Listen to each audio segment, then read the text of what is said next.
Why these mega projects that Sisi praising himself that he is the guy who just building the new city and Alamein city and all these 24 smart cities in Egypt? Why these mega projects are failing the economy in Egypt?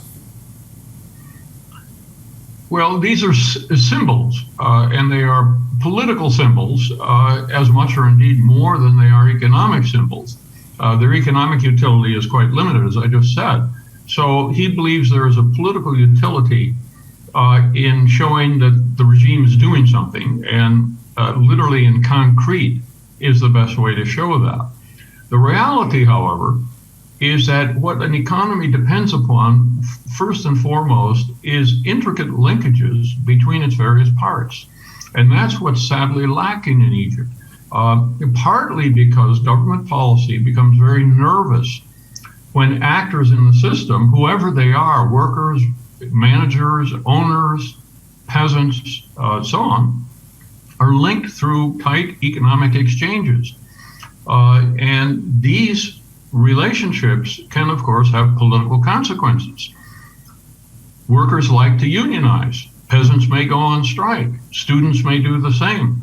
A collection of businessmen working in the same area, such as in, say, Silicon Valley in California, or the so-called Mittelstände in Germany, or here in Italy in the Po Valley, you have dense collections of firms working in related areas, and they become quite powerful.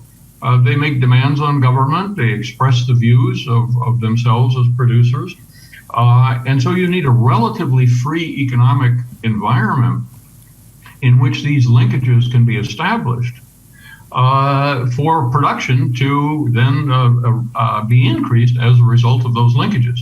Egypt simply lacks them. So Egypt continues to import over 60% of the intermediate goods used in production processes.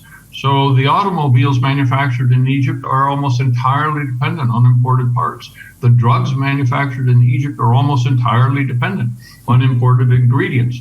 Compared to Morocco, where the feeder industries into automotives produce something like 3/4 of the inputs now into the manufacture of a car in Morocco.